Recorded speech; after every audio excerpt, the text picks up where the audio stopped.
nggak tahu nih infrastrukturnya bener apa enggak. Kadang-kadang, orang bikin suatu sistem tapi infrastrukturnya nggak disusun dengan benar. Sesimpel lock ya, lock akses itu ada kalau lu nggak config itu biasanya lock akses itu cuma bertahan sekian minggu atau sekian bulan, habis itu kehilang. Oke. Nah itu bisa jadi atau ada bahkan yang nggak di-config sekalian gitu. Kadang-kadang itu kasus kayak gini itu kalau gue biasanya nanganin kasus, misalnya ada kasus peretasan, kita kan yang pertama kali kita audit itu logs ya. Kita audit lognya, nyari tahu pintunya dia masuk dari mana, terus dia ngapain aja gitu. Itu semuanya ketahuan.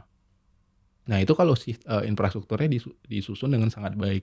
Kadang-kadang ada yang orang ya ketika kejadian itu kayak, "Ini di mana?" Wah nggak tahu. Apalagi kalau kita bicara konteksnya pemerintah, itu lebih berantakan lagi gitu. Gue tuh pernah masuk ke dalam satu instansi. Udah gitu di instansi itu ngasih lihat gue bahwa mereka tuh punya kayak cyber security-nya lah gitu ya. Gue nggak tahu ini bagus apa enggak, tapi intinya gue dikasih lihat lah. Dan di cyber security itu dia punya, ya menurut gue juga kurang ya, karena maksud gue harusnya lebih mewah dibandingkan itu. Ini cuma ada 2 TV besar, terus ada 4 orang duduk dengan komputernya masing-masing. Udah gitu dari instansi itu menerangkan apa yang terjadi pada saat itu. Terus mereka ngeliatin kayak ada arah panah kemana, arah mana. Gue nggak tahu nih yang diomongin ke gue tuh bener apa enggak, karena bisa jadi bohong gitu ya.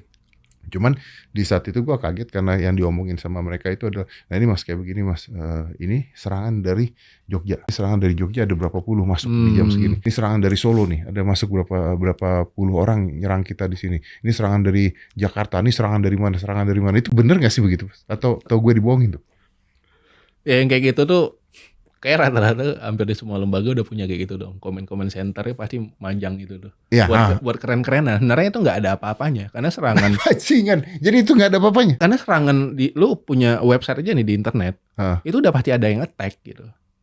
Karena itu bot itu banyak banget. Orang yang ngelakuin auto scanning itu banyak di seluruh dunia. Jadi web lu kosong pun tetap di scan gitu. Jadi itu nggak ada apa-apanya.